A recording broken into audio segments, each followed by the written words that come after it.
It's time for the rematch between Super and Solar. This Protoss versus Zerg we saw earlier, where Super showed, well, he had a bad showing. Game number 1, he had to play on Daedalus Point. Ended up losing because, well, it's Daedalus Point. But in game number 2, he played really, really poorly. And unfortunately for him, with our map system in this tournament, he will likely have to play on Daedalus Point yet again. Yep. Not on this first map, at least. Well, the thing is, only if he wins the game. Yes. So, Super right now going up against Solar once again. The last time Solar took it with a 2-0. He's a pretty good Zerg player, and especially his CVP is extremely potent. He is such a good player in this matchup. Altazim Stronghold is the first map, and that's a pretty decent map for a Protoss player, so he's going to be happy about this. And right now, Super, of course, having a little bit momentum after defeating Fantasy with a 2-0 in a loser's match. But can he really best Solar? That's the question. This is going to be a really, really tough match. He has to keep his wits about him, but coming off of a crazy win like he just had against Fantasy, especially that Game 2 win, where he was falling back apart in the middle of the game, the same game he fell apart on before, he was able to turn it around. Can he turn this series around? Let's find out right now on Altazim Stronghold. Protoss versus Zerg, Super versus Solar, the GSL Code with Powder and Wolf.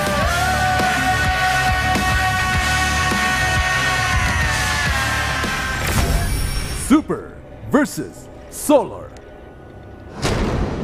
Starting to the bottom right of Altazim's Stronghold in the last best of 3 of the day here, the GSL Code A Group E. We have a Super, the Protoss player, who was able to defeat Fantasy with a 2-0 in the losers match. Advancing now to the consolation match against his Zerg opponent. He played him already once today and he lost without taking a map. To the bottom left, we have a Solar for Samsung Galaxy. Orange earbuds. Talking to himself. Definitely feeling a little bit stressed. You can tell. It's a good positive stress that I feel in this type of situation. He did it already once. He won 2 maps against his opponent here, and I feel he can definitely do it again. Solar, nerves might be an issue for him. I don't really think, though. And we have Super at the bottom right now, probably gaining that momentum, but on the other hand, he has to think about the series that he played against Solar earlier and think to himself, well, what did I do wrong? What can I do better? What is exactly the point where I lost the last few games? What might be the winning move for me here? Well, one of the winning moves might not be to play on a Habitation Station. He might actually just avoid that entirely. I mean, you know, I actually don't really think he has to, because the Habitation Station game was bad, yes, but it was like a lot of mistakes I feel that just came together. It's like the opposite of winning the lottery. He just had a really bad day there. He had a problem with the wall at his gold base. The idea was to take the gold base early. Take the gold base quick, get an advantage in economy, then move on. The problem for him was he didn't scout, didn't see the double hatch before pool that Solar used. He also wasn't able to really completely wall off with the Zealot in the wall at his gold base. The same happened also at his natural then later on. He blocked his own units more than he was able to block his opponent out. So I feel if he fixes these small things, the entire game itself goes a lot better for him. And scouting is also a problem in this game, as we can see right now, because Solar on this big of a map is just simply going into a double hatch before pool once again. Smart choice. This is a map where most players will go Nexus first. He even adds more drones before he adds his spawning pool after this. He's like being super greedy, but ballsy as hell.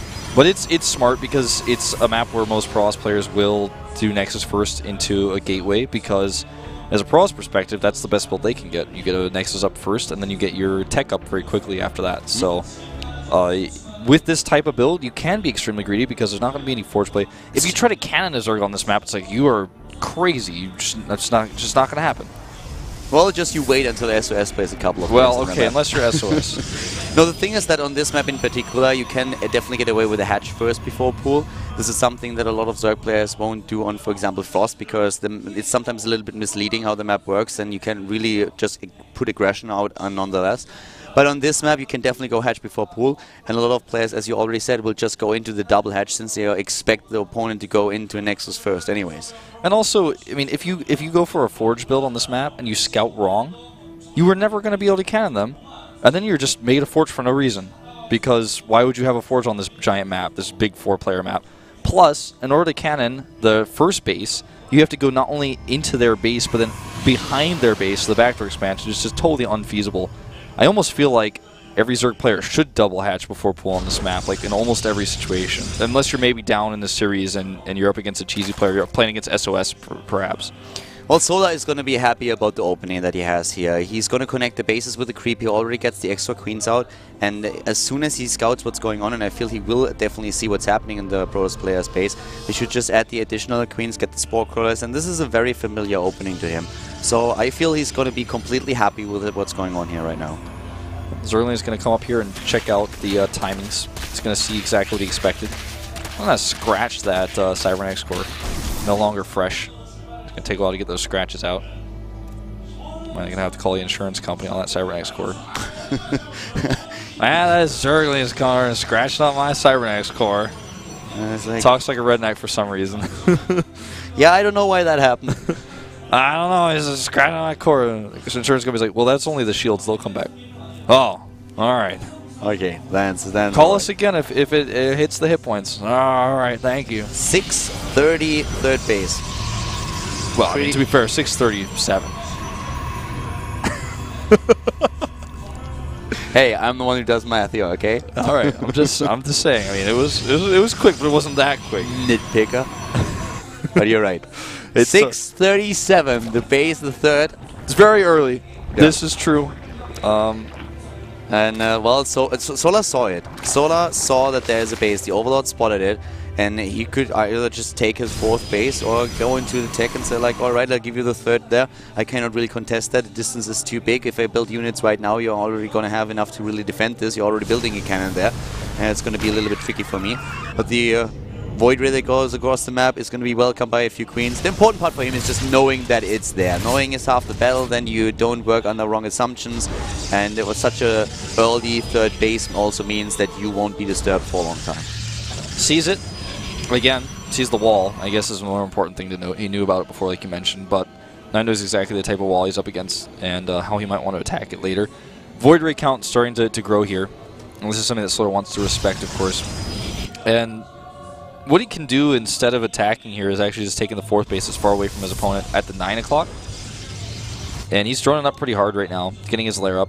Just doesn't want this death ball to form too easily, too comfortably. Ooh, 2 additional Stargates. That puts him up to 3. And it's going to have him be fine against any Mutulus play he might encounter as well.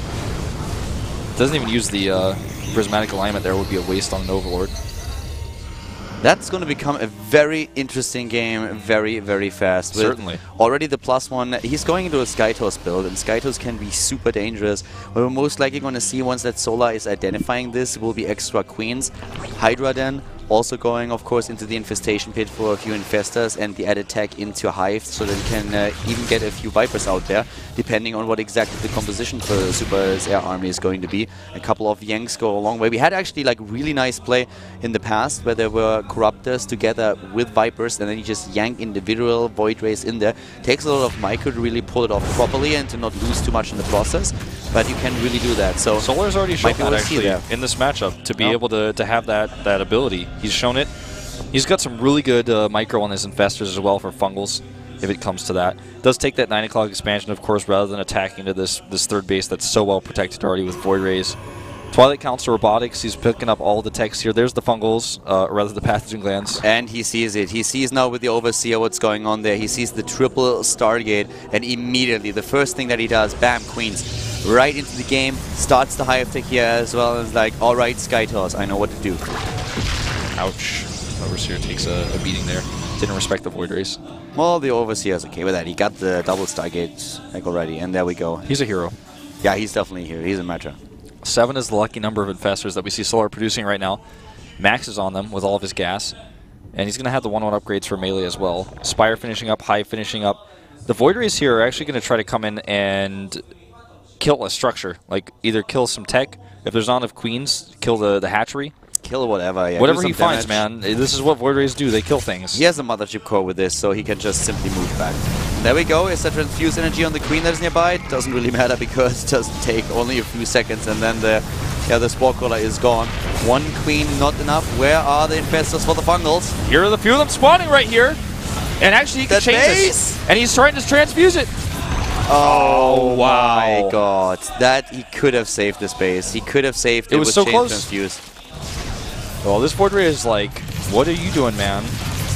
Can he get a Fungal, no, he's a little bit too slow with this. He could have saved this base. Once that the recall was triggered, if he starts those transfuses immediately, he's able to pull it off. He was in range for the transfuses. I just think he was a little bit too late for the click, or didn't realize it. It was too focused on the mothership core itself. Maybe he was just working on his fungals, like he was just on top of those. Yeah. By the way, a perfect game so far for Super. Not a single resource lost. Not one unit has died. Crazy considering how soft he played in the previous series, to be honest. Yeah, we have now the base, of course, once again rebuilt here. The tech structures are there for Solar. He has what it takes now. The question is, what kind of composition is he trying to use? The queens that we saw earlier, of course, going to be a main part of it. Not only for the transfuse, but they are pretty good against there. 3 additional ones are being built here. Still the ground upgrades for the melee units, and also Kaitina's plating goes into Ultralist to dominate at least the ground here. 3 robos. He has 2 added.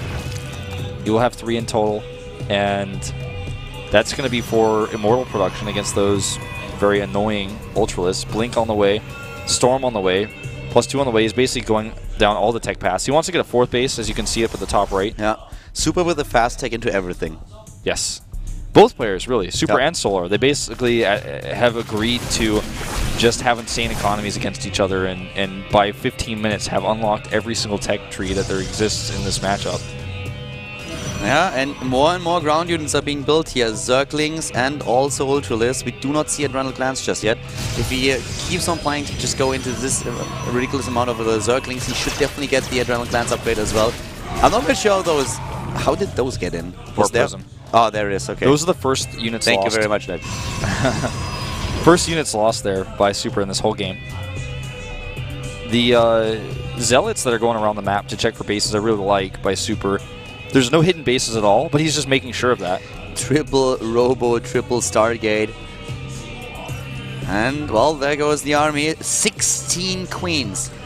16 queens that he has. That's the backbone of the army. A lot of anti, a lot of DPS. He needs feedbacks here. Feedbacks are super silly, actually, against the mass queens. This is something that is just so silly to watch. If there is a massive amount of queens and the Zerg player thinks he's set up against everything, suddenly there are a couple of High Templars, zip, zip, zip, zip, zip, and everything is gone. Well, here we go. Fungal's onto this huge portion of the army. He doesn't have any recalls nearby. Oh, and this is great for Solar right now. He picks these units off basically for free. There's the Mothership Core finally arrives, but this Colossus is left behind. Yeah, the Colossus Look left at the behind. supply. He lost a lot already. That's 113 army supply against 57. That was just Solar being caught with his pants down. The absolutely wrong position for his army to be in. Those Fungals were absolutely amazing. They were exactly the ones that we was hoping for. It allowed the Ultralists to get close to the army, take it down, and those Queens, they get the perfect hits off. He doesn't have any gas mining at his 4th base. His gas mining is so low that remaxing is something he may never be able to do for the rest of this game. Zealot run-bys are what his option is here, because he has that mineral bank. It's just not the gas that he has. Void Ray is trying to push these Ultralists out. He will get this hatchery, I think, with +3 on those Zealots and the armor he has. Oh, there's still a little bit of energy left. And with the Ultralists there, he might be able to get it, and especially if, of course, the Protoss player doesn't focus on the hatchery. You know, no targeting. This hatchery over here to the bottom right is bottom right of these queens should be saved. It looks like bank that we have for Solar that will allow him to just remax in an instant once again if he wants to. He is in such a great spot right now, taking down that army. The army is so incredibly difficult to beat unless you catch it really in such a bad spot. Yeah. And I think that Super just didn't realize what was going on there. He didn't see Solar move in, and then when he realized what was going on, saw it on the minimap, the Fungal were already in place, and in the Mothership Core too far away or not out of energy to really get that recall off immediately. Way too many queens here now. The Void Rays don't stand a chance. There's a queen concave here. Now we can just transfuse for all time. And I think this may actually be the point where Super has to type out. He's going to lose his last, fully mining base. Colossi going down here. He's losing. Well, look at that. You can actually get that one little angle there. Yeah, but not for long. The Queen is going to move in there for sure. Now we have these Immortals, but they're also locked down. Transfuse, just infinitely keeping that Ultras alive. Yeah, the Ultras is currently showing those Immortals who's really immortal.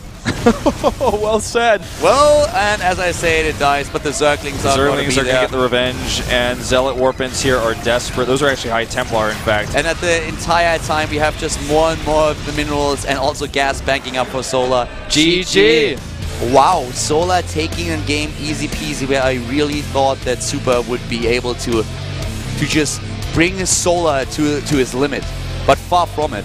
He just needs to play a little bit more crisp, you know? I mean, we had him in a great spot. He just didn't keep his units where he needed them to be. He let the attack hit him and catch him off guard. He didn't have his mothership core nearby. I don't even know why those units were down there. He was trying to secure that 4th base because he needed that extra gas income. He, on 3 bases, basically spent all the money that you can spend on 3 bases and then lost it, and then didn't have a 4th base of gas to replenish it. Solar's just such a beast in the matchup. We were talking about his statistics earlier, and with the wins that he took today, 3 additional map wins, I think he's currently looking at a close to 90% win ratio in this matchup. That's insane. He's shown great games already. Offline, that is. If you count his own live games, it's a completely different story once again, because offline he has much more games played. I mean, in Pro League, he's already shown excellent ZVP. He's shown it again today. Both times against the same opponent. He's 1 win away from jumping into Code S, where he wants to show even more games. This is a player who's played in so many online tournaments, really wants to prove himself. I mean, I said it before we were starting this group today that he's the player that I was really waiting for. I wanted really to see his performance in the group, and he does not disappoint. He is now 1 map away from going to Code S. Is this going to be the time where he advances Jons to the map that Super chooses to play on? It is Kratos versus Zerg, Super versus Solar, the GSL Code A.